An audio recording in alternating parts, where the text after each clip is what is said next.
Good morning, Kelly. I loved reading your reflection. Um, yeah, I loved it. It was spot on, kind of just what I was thinking, especially towards the end.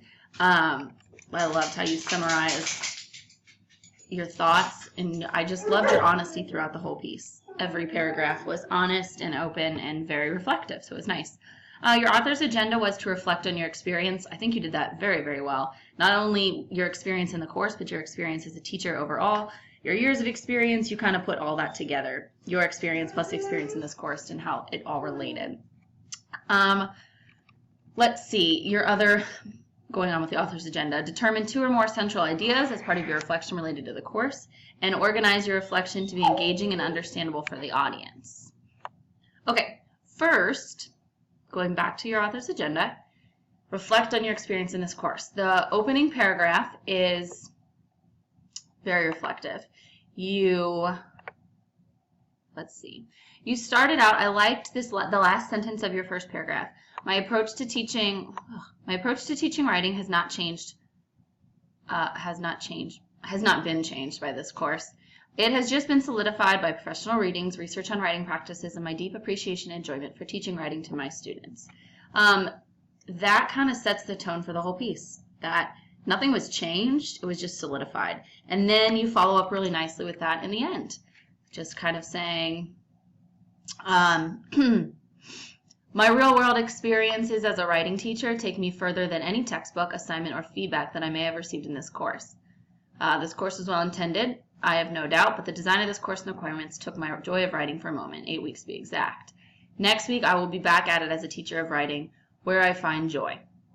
That right there kind of summarizes your thoughts on the course, and then as well as just your final thoughts overall on writing. Like, you still love it, and you still want to go teach it, and this class solidified that, that you love it, but kind of in a, I don't want to say negative way, but it solidified it because this wasn't joyful. This wasn't joyful writing that you were doing to you, and it just showed you that what you do in the classroom with your students, that is joyful writing, in your opinion. So it kind of tied back in from the beginning to the end, and I thought that was nice reflection. So you did that nicely with your author's agenda.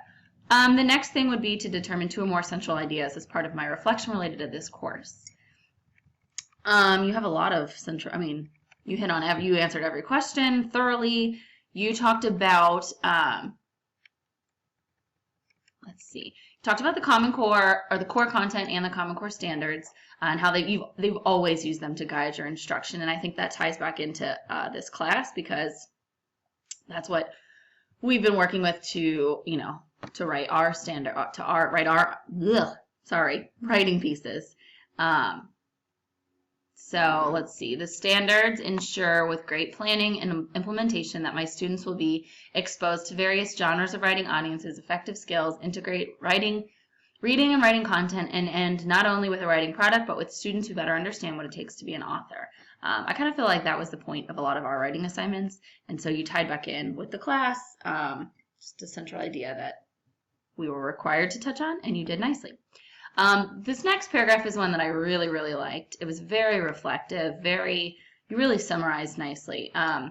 Over the years of my teaching, I've experienced and grown from so many wonderful experts, from published authors of writing such as Barry Lane, Katie Wood-Ray, Lucy Calkins, etc., as well as the mentor teachers along the way, such as all these people and many, many more. I think that's really nice because you put a personal spin on it, and I wouldn't have thought that. I also am a very young teacher who don't have a ton of mentor teachers at this point. I can't wait to find more, just like you have, and I can see how important that is, and I can't wait to find that myself. But again, I really liked that. It was very, very reflective, and I thought it was a nice organization because, not necessarily, it's not like the paragraph's in the perfect spot. It is where it is. It's a reflective piece. But it was easy for a reader to understand and connect with, because not only did you mention the authors that we had to read, but you mentioned additional ones, as well as personal people. And that, again, made it personal and made me think of other people that might have affected me. I don't maybe have a mentor teacher right now who's really affecting me in writing, but when I was growing up, I can think of my own teachers who really,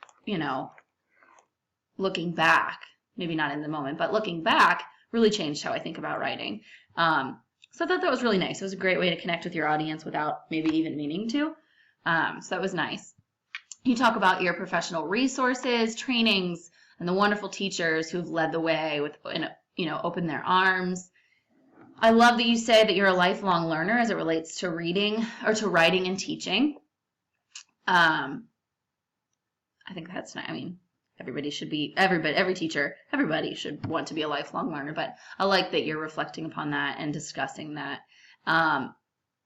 Something else I really, really liked was all of these bullet points. I wouldn't have thought to put that in there. And at first, when I just quickly glanced through your article, I was like, that's kind of weird. That's a weird placement. But then when I went through and read it, it really wasn't a weird placement at all. And I think it enhanced your piece. So I really liked that, talking about best practices. And it was good. It was kind of like a summary of everything we've read and learned in here and beyond what you added some of your own experiences and best practices. And I thought that was very, very nice. Let's see. I especially found Ray's text to be an easy read, teacher-focused, and insightful to best practices in writing classroom. I agree with you. I really connected to your reflection there because I also thought it was easy to read. Actually, I don't like reading textbooks, but I enjoyed reading that. And it's one that is not going to sit on a shelf, and I will pull it back up. And this is only my second year teaching, and at the moment, I don't have a writing workshop going on in my classroom. But after reading Ray's text, it's something that I absolutely am going to begin to implement next year. And so Ray's text and how friendly it was to read, and it was teacher focused. It was easy. It was very insightful. I took a lot away from it, so I connected well with that part of your piece. I think I'm trying to find something that I could help you enhance your piece with, but again, it's a reflective piece, and that's really hard to say. I mean, how can I change your reflection on something? So one thing I thought was maybe to add any sort of direct quote you could find from a professional writer. Maybe something out of Ray that really stuck with you, or Gillespie or Romano. You talked about what they wrote about, engaging language, personal stories, models, and anecdotes about specific stories. That you found the reading to be informative, engaging for the most parts, and presented me with a wealth of possibilities for writing instruction. You talked about what they wrote about, but maybe to enhance that paragraph, you could add in a specific quote from one of those writers, something that really stuck out to you. I think maybe that would have amped it up a little bit, just to really, trying to think of the word. I can't think of it. To really, not solidify, but back up how important their writing was and how teacher-friendly it was. Give an example of that. Maybe that could enhance that paragraph. But otherwise, you did a very nice job reflecting on everything. Your concluding paragraph ties perfectly in with your first paragraph. I mean, it even starts with reflection. Tells you, what reflection allows you to do. It allows you to think, consider options, make changes, move forward with satisfaction and confidence. I really like that because sometimes I like reflecting. I like talking, but when I get to writing and reflecting, then my words get all jumbled up and I sometimes get more confused. But I did walk away from writing this reflection with a better frame of mind. What I learned from this class, what I didn't learn from this class, what I liked, what I didn't like, what I will take away from it. So I tied it. I really felt a personal connection to the end of your paragraph or the end of your reflective essay. And again, I really liked your honesty in this piece. So it's nice when you're reflecting, you don't want to sugarcoat anything. It's your reflection. It's nobody else's. So I thought it was really nice. You obviously quoted or cited the people that you talked about, cited your articles and your sources. So you did a great job. Nice job.